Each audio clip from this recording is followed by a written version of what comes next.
Last night, more proof. The San Francisco 49ers are ready to Brock and roll this postseason.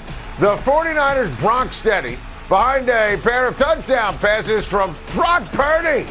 San Francisco, what a treat. Niners are on fire. Niners won the NFC West, clinched it last night, won the division for the first time since 2019, and they did it behind a near-perfect performance from Brock Purdy. Threw 2 touchdowns, both to George Kittle. Christian McCaffrey was absolutely superb.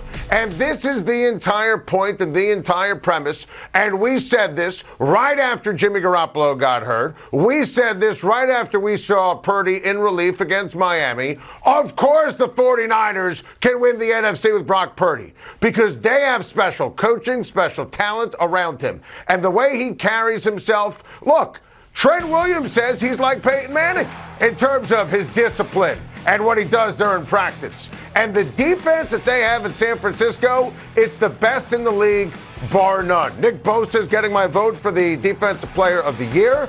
DeMeco Ryans is going to be a head coach. This defensive coordinator is special. You look at the numbers, the nuggets of domination during this 7-game winning streak. This is the kind of defense with Greenlaw and Warner and linebacker, an amazing defensive line, an amazing defensive backfield. They can carry a team to a championship. And I know what Philly's record is. I know. I don't care. This is the kind of team where the defense is portable. You go on the road and beat Philadelphia. And you remember, we did the Throwback Thursday yesterday. I wanted to pick San Francisco to win the Super Bowl, go to the Super Bowl out of the NFC in the offseason, in the preseason. But I couldn't because Trey Lance couldn't hit the broadside of the barn. And then you saw what happened in the first couple of games of the season, what happened in the Chicago game. You felt terrible for Trey Lance. He got hurt. It was a blessing for the 2022 San Francisco 49ers. Jimmy G gets hurt. Jimmy G, system quarterback, solid quarterback. With Brock Purdy in, you don't miss a beat. Well, Adam, let's see what he does against the Buccaneers. How did that work out? Let's see what he does. Short week on the road. Pete Carroll defense, 12th man. How did that work out? Brock Purdy's going to be just fine. Brock Purdy's going to Brock and roll because Kyle Shanahan is a superstar. That touchdown throw to Kittle, fake left, fake right, throws over the middle of Kittle wide open, that's right out of central casting for Kyle Shanahan designing plays. The upside, I've been trying to tell you this all season, and specifically since the Garoppolo injury, the upside for Brock Purdy and the 49ers is to win a championship. So there you have it. Mike White is not cleared, so it's the Zach Wilson show Sunday on CBS and a monster game for both teams against the Detroit Lions. Oh, good. Robert Saleh feels comfortable with Zach Wilson as the starter? You mean the guy who's the single worst quarterback in the National Football League? Listen. Zach Wilson got benched and buried, wasn't active the last few weeks because he's Jamarcus Russell. He's terrible at football. He's awful at his job. He was terrible against the Patriots, wouldn't take responsibility in Jamarcus Russell fashion, so they glued him to the bench. I mean, look at that completion percentage. Look at the touchdown to interception ratio. And I know the Jets defense is phenomenal, but please, these guys are obsessed with Mike White, the attitude that Mike White brings in a great way, and now the Jets are in trouble. Lions are beating the Jets. The Jaguars will beat the Jets if, in fact, it's Zach Wilson. Look, if it's Mike White beats Jacksonville. Mike White beats Seattle. Mike White gives the Jets an opportunity to beat Miami. If it's Zach Wilson, Jets are going to lose out. Seriously, this is only everything here.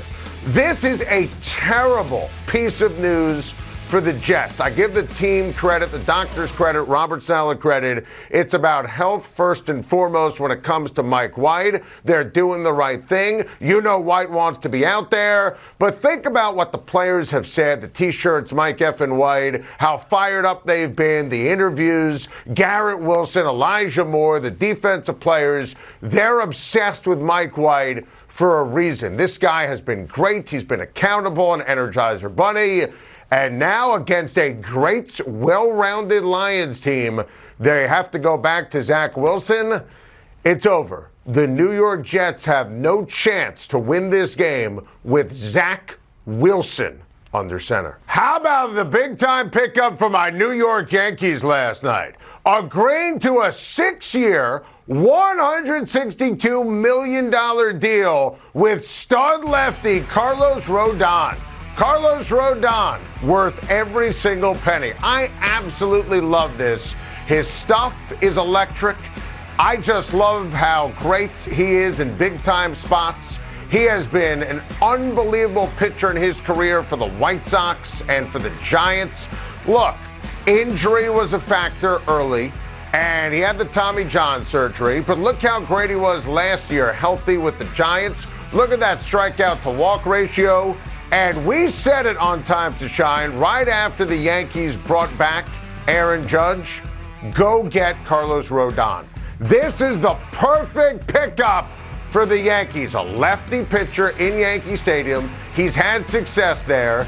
And listen, when you talk about narrowing the gap with Houston, and you look at how the Blue Jays are loaded and they just signed Chris Bassett, the Yankees needed another stud in the rotation, a championship caliber rotation.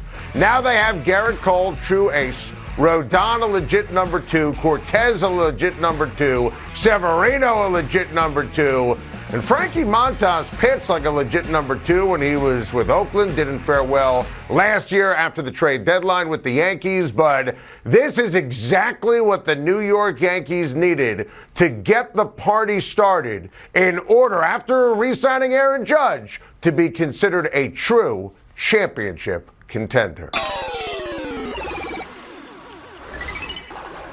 Good call, I guess. I don't know how he didn't crack up there. Amazing. Welcome back. Time to Shine. Friday favorite on the show, love or loathe. So, love or loathe. The roughing the passer call was the right call on Nick Bosa last night. Loathe. That call was a disgrace. That was grotesque. That can't happen. And honestly, this eradicated a pick six. That's a huge moment in the ball game. And you think about what happened with Tom Brady and Grady Jarrett in a game that, honestly, could decide who ends up winning the NFC South. What happened last week with Jalen Phillips and the Dolphins and the Chargers? Those calls are even worse than this, and this was awful. Nick Bosa, by the way, is unequivocally the Defensive Player of the Year in the National Football League, but that was horrible. That can't happen. And I'll tell you, I have this fear, and we're seeing it. And that was a big moment in a huge game loaded with playoff implications last night, okay? I have this fear we're going to see one of these awful, unacceptable, over-the-top, roughing the passer calls in the postseason that's going to impact the game. That was hot garbage last night. To the AFC, love or loathe, Josh Allen will weather the storm on Saturday against the Dolphins. Love this. And it's going to be a winter wonderland, and it's going to be lake effect snow, and the wind is going to be whirling and whipping, and Josh Allen's going to put on a performance. I mean, Santa Claus is going to be jealous of what Josh Allen's going to bring to the table. Let me tell you something.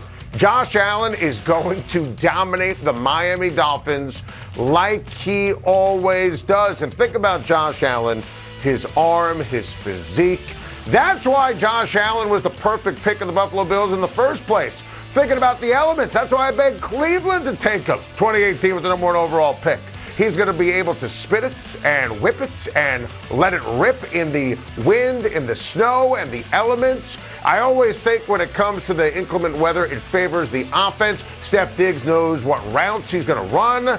Tua Tagovailoa, Mike McDaniel, we destroyed them yesterday, where they just don't know what they're saying, what they're doing. They're clearly spooked by how bad Tua has played the last couple of weeks, by the elements. And it's going to be an absolute show on Saturday night. The fans are going to be into it. Josh Allen is going to dominate this game as a runner, as a thrower. Big game for James Cook and Devin Singletary with balance as well.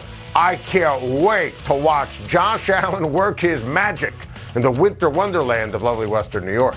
How about my guy Patrick Mahomes? Love or loathe? Patty Mahomes will boost his MVP case Sunday against the Texans. Of course, I love it. And whatever you do, don't tell me after he does, well, it's just the Texans. Because remember, you have Jalen Hurts this week. He's going to be going up against the Chicago Bears. And you're going to have Joe Burrow against the defunct and under 500 Bucks. So give Patrick Mahomes some love. No matter, I'm first guessing this. When he throws for 5 touchdowns this week, and with all the Jalen Hurts chatter, trust me, they're going to make sure Mahomes gets his numbers.